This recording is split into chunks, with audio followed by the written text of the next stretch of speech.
Hello, welcome back to my new video. So ఈ వీడియోలో నేను పెనిట్రేషన్ టెస్టింగ్ గురించి ఇంకొంచెం నాలెడ్జ్ ఇద్దాం అనుకుంటున్నాను. యాక్చువల్గా ప్రీవియస్ వీడియోలో వాట్ ఈస్ పెనిట్రేషన్ టెస్టింగ్ అనే దాని గురించి చెప్పాను. If it is possible next వీడియోస్లో ఇంకొంచెం అడిషనల్ ఇన్ఫర్మేషన్ ఇస్తాను. సో ఈ వీడియోలో బేసిక్స్ చూద్దాము మళ్ళీ. So penetration testing.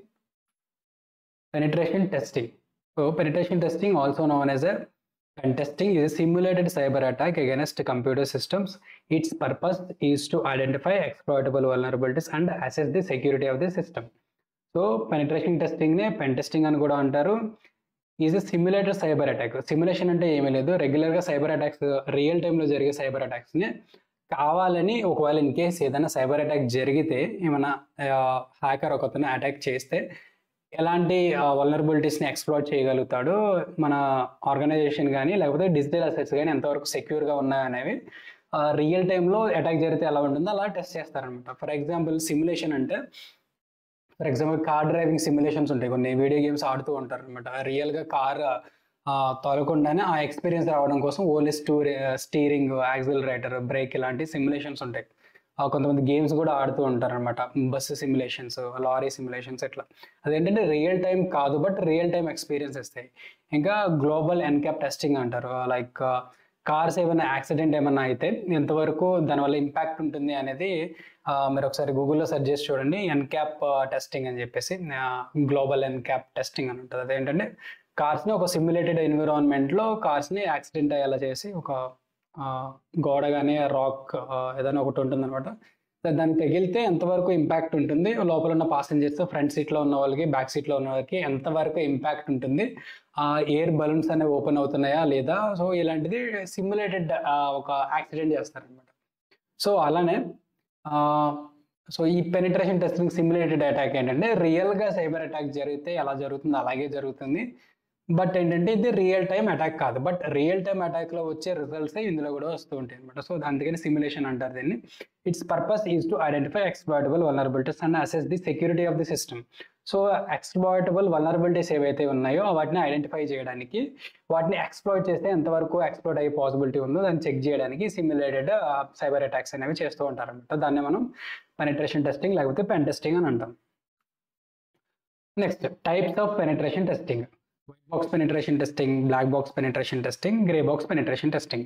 ఇక్కడ వైట్ బాక్స్ పెనిట్రేషన్ టెస్టింగ్ అంటే ఏంటంటే, సో అటాకర్ ఎవరైతే ఉన్నారో, అది పెన్ టెస్ట్ ఎవరైతే చేస్తున్నారో ఆ పెన్ టెస్ట్ చేసే వ్యక్తికి మ్యాక్సిమం ఎంత ఇన్ఫర్మేషన్ అవసరమో ఆ ఇన్ఫర్మేషన్ మొత్తం ఇస్తారు. For example, internal network mapping ఎలా ఉంది, యూజర్స్ ఎవరు ఉన్నారు, అవసరమైతే వాటి క్రెడెన్షియల్స్ ఏమన్నాయి, లేకపోతే వాళ్ళు ఎలాంటి టైప్ ఆఫ్ అప్లికేషన్స్ని యూజ్ చేస్తున్నారు, వాళ్ళ నెట్వర్క్ ఎలా ఉంది, ఎలాంటి టైప్ ఆఫ్ నెట్వర్క్ మ్యాపింగ్ వాడుతున్నారు, టోపాలజీస్ వాడుతున్నారు. సో ఏం జరుగుతుంది ఏంటంటే, వైట్ ఇంకా కంప్లీట్గా ఎంత డీటెయిల్స్ కావాలంటే అంత డీటెయిల్స్ ఇస్తారు వాళ్ళకి. దీనివల్ల యూజ్ ఏంటంటే, ఏదైనా ఒక అప్లికేషన్ కానీ ఏదైనా ఏదో ఒకటి ఎప్పుడైతే డెవలపింగ్ ఫేజ్లో ఉంటుందో, అలా డెవలపింగ్ ఫేజ్లో ఉన్నప్పుడు ఇలాంటి వైట్ బాక్స్ పెనిట్రేషన్ టెస్టింగ్ చేయడం వల్ల ఏంటంటే, సో అడ్వాంటేజెస్ ఉంటాయి అనమాట. ఫర్ ఎగ్జాంపుల్, ఒక అప్లికేషన్ డెవలప్మెంట్ ఫేజ్ ఎగ్జాంపుల్గా తీసుకుందాము. అప్లికేషన్ డెవలప్ చేసిన తర్వాత, దాన్ని పబ్లిష్ చేసిన తర్వాత ఏదైనా వల్నరబిలిటీస్ ఉంటే ప్రాబ్లం అవుతుంది. సో అది పబ్లిష్ చేయకముందే ఏ వల్నరబిలిటీస్ ఉన్నాయి ఏంటి అని చెక్ చేసుకుంటే, ముందుగానే చెక్ చేసుకోవడం వల్ల ఏమవుతుంది అంటే, సో టైం సేవ్ అవుతుంది, మనీ సేవ్ అవుతుంది. సో ఏమైనా ఏదైనా సైబర్ అటాక్ అనేది జరగకుండా, ఒకవేళ జరిగినా కూడా అంత ఇంపాక్ట్ ఆ అప్లికేషన్ పైన కానీ, సర్వీస్ పైన కానీ, ఆ ఆర్గనైజేషన్ పైన కానీ ఉండకుండా ఉపయోగపడుతుంది అనమాట white box penetration testing. So white box ఏంటంటే, క్లియర్గా చెప్పాలంటే కంప్లీట్ ఇన్ఫర్మేషన్ అనేది అటాకర్కి ఇస్తారు. అటాకర్ ఆర్ టెస్టర్ అని చెప్పొచ్చు మనం ఇక్కడ. Next, black box penetration testing. Black box పెనిట్రేషన్ టెస్టింగ్లో ఏంటంటే, పర్టికులర్ ఆ టార్గెట్కి సంబంధించిన కంప్లీట్ డీటెయిల్స్ ఇవ్వరనమాట. ఫర్ ఎగ్జాంపుల్, ఒక కంపెనీ నేమ్ చెప్తారంతే, ఆ కంపెనీకి సంబంధించిన ఏదైనా information.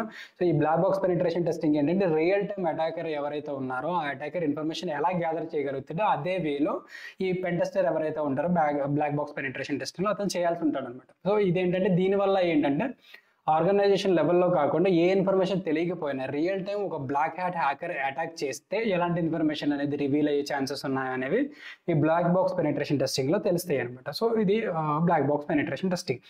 Next grey box penetration testing. ఇది సింపుల్గా అర్థమైపోతుంది. White box, black box combination of white box penetration testing and black box penetration testing. ఎలా అంటే వైట్ ప్లస్ బ్లాక్ కలిపితే మనకి జనరల్గా వచ్చే కలర్ అంటే గ్రే బాక్స్. సో అందుకని మనకి దీన్ని గ్రే బాక్స్ పెనిట్రేషన్ టెస్టింగ్ అని అంటారు అనమాట. సో ఈ మనకి జనరల్గా black box penetration testing information ఏమీ ఇవ్వట్లేదు. వైట్ బాక్స్ పెనిట్రేషన్ టెస్టింగ్లో మొత్తం ఇన్ఫర్మేషన్ ఇస్తున్నారు.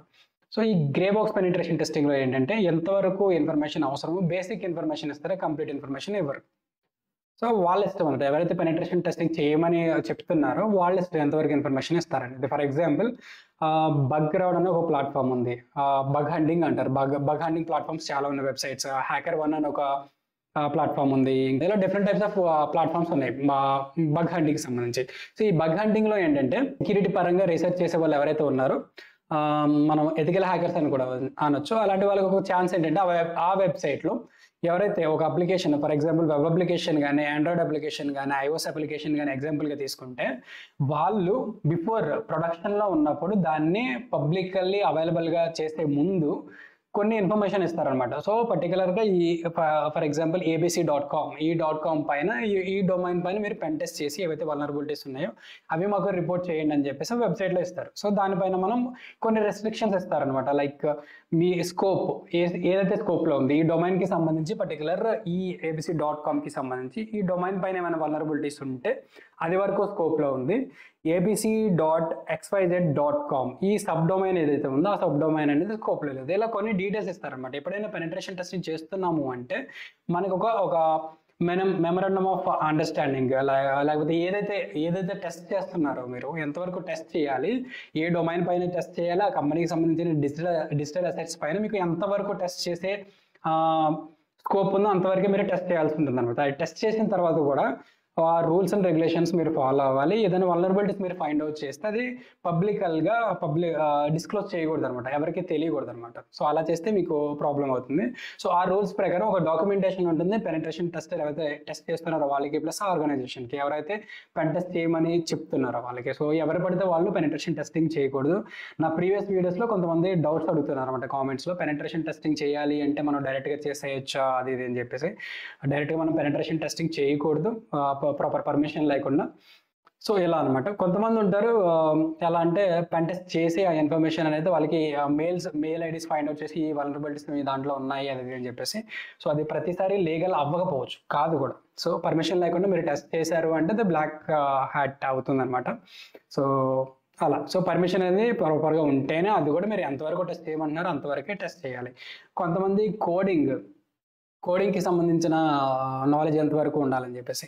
సైబర్ సెక్యూరిటీ అయినా సరే, టెక్నికల్గా ఏది నేర్చుకోవాలన్నా సరే, ఏ స్కిల్ అయినా సరే, అది మీరు ఎడ్యుకేషన్లో ఉన్నది ఏదైనా సరే నేర్చుకోవాలి అంటే ముందు మీ మైండ్ సెట్ ఇంపార్టెంట్ అనమాట. సో కోడింగ్ అయినా నేర్చుకోవచ్చు, ఏదైనా నేర్చుకోవచ్చు. ఆ మైండ్ సెట్ ఉన్న వాళ్ళు నేర్చుకుందాం, మనం ఏదో ఒకటి చేద్దామన్న మైండ్ సెట్ ఉన్న వాళ్ళు ఖచ్చితంగా ఏదైనా నేర్చుకుంటూ ఉంటారు.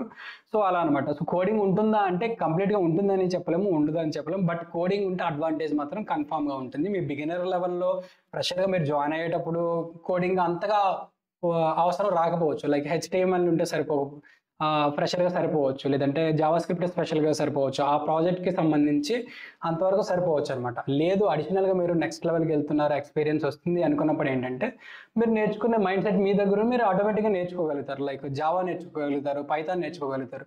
సో ఏదైనా సరే, దేనికి సంబంధించింది అయినా సరే, కోడింగ్ అంటే పర్టికులర్గా మీరు బేసిక్స్ ఫస్ట్ సరిపోతాయి. అడ్వాన్స్డ్ లెవెల్కి వెళ్ళేసరికి అది మీ మైండ్ సెట్ మీద డిపెండ్ అయి ఉంటుంది. మీరు టైం స్పెండ్ చేయగలిగి, మీరు టైం ఇవ్వగలిగి, మీరు నేర్చుకునే మైండ్ సెట్ మీ దగ్గర ఉంటే మీరు ఏదైనా నేర్చుకోగలుగుతారు. సో కంప్లీట్గా ప్రాపర్ కంక్లూజన్ ఇవ్వండి. కోడింగ్ అనేది అవసరమా లేదా అంటే బేసిక్స్ అనేవి అవసరం. అది మీరు ఎవరైతే ఆ కంపెనీ ఉంటుందో రిక్రూట్ చేసుకునే వాళ్ళ మీద ఆధారపడి ఉంటుంది. బేసిక్ లెవెల్లో అవసరమైన మీరు అడ్వాన్స్ లెవెల్లోకి వెళ్ళే కొద్దీ నేర్చుకోవాల్సి ఉంటుంది. అది టోటల్గా మీ మైండ్ సెట్ మీద డిపెండ్ అయి ఉంటుంది అనమాట. సో కోడింగ్ ఉంటే చాలా అడ్వాంటేజ్. కొంతమంది పర్టికులర్గా ఈ కోడింగ్ స్కిల్స్ లైక్ జావా కానీ పైథాన్ స్కిల్ ఉన్న వాళ్ళని తీసుకుంటామని చెప్పి ఆటోమేటిక్గా మీరు ఎప్పుడైతే జాబ్కి అప్లై చేస్తున్నారో ఆ జాబ్ డిస్క్రిప్షన్లోనే ఉంటుంది, మీరు అబ్జర్వ్ చేయొచ్చు. స్టార్టింగ్ అయితే బిగినర్ లెవెల్లో, స్టార్టింగ్ ఫ్రెషర్గా అయితే బేసిక్ లెవెల్ సరిపోతుంది. మీరు అడ్వాన్స్డ్గా నేర్చుకునే మైండ్ సెట్ అయితే మీకు ఉండాలి. ఈ సైబర్ సెక్యూరిటీలో కానీ ఎథికల్ హ్యాకింగ్లో కానీ ఏంటంటే ఒక చిన్న నాలెడ్జ్ ఒక నాలెడ్జ్తో మనం గ్రో అవ్వలేము. ఫ్రెషర్గా మనకి యూజ్ అయినా కూడా ఫర్దర్గా మన ఎక్స్పీరియన్స్ పెరిగే కొద్దీ మల్టిపుల్గా మనకు అవసరం అవుతుంది అనమాట. మీకు ఆపరేటింగ్ సిస్టమ్స్ గురించి తెలియాలి, నెట్వర్క్ గురించి తెలియాలి, ఐపీ అడ్రసెస్ గురించి తెలియాలి, అప్లికేషన్స్ ఎలా ఫంక్షనాలిటీ అది ఎలా జరుగుతుందని తెలియాలి. మీరు నేర్చుకుంటూ కూడా వెళ్ళొచ్చు. ఎవరో ప్రాపర్గా ఒక్కసారి అన్ని ఆపరేటింగ్ సిస్టమ్స్ లైనక్స్ గురించి, విండోస్ గురించి, మ్యాక్ గురించి నేర్చుకుని ప్రాపర్గా అన్ని కంప్లీట్గా నేర్చుకుని, HTML నేర్చుకుని, జావా స్క్రిప్ట్ నేర్చుకుని, పైథాన్ నేర్చుకుని, జావా నేర్చుకుని, ఇవన్నీ కంప్లీట్గా నేర్చుకున్న తర్వాత నేను ఎథికల్ హ్యాకర్ అవుతాను, ఇది ఎంత కంప్లీట్గా నేర్చుకున్న తర్వాత నేను జాబ్ సంపాదించుకుంటాను అంటే ఇయర్స్ గడిచిపోతాయి. మీకు రియల్ టైమ్ ఎక్స్పీరియన్స్ ఎప్పుడు వస్తుంది?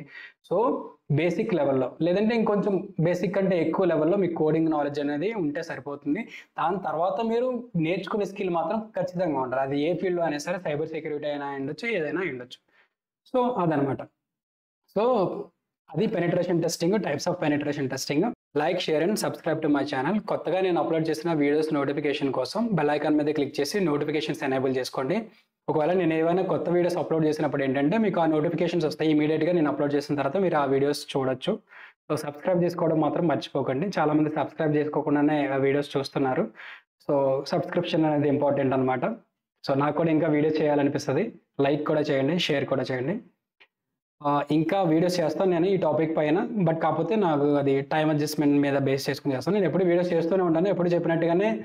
సో నాకు టైం కుదరకపోవచ్చు. సో అదనమాట. నేనైతే ఎప్పుడు నాలెడ్జ్ షేర్ చేయడానికే ట్రై చేస్తూ ఉంటాను. అది సైబర్ సెక్యూరిటీ రిలేటెడ్ అయి ఉండొచ్చు, సైబర్ క్రైమ్స్ రిలేటెడ్ అయి ఉండొచ్చు.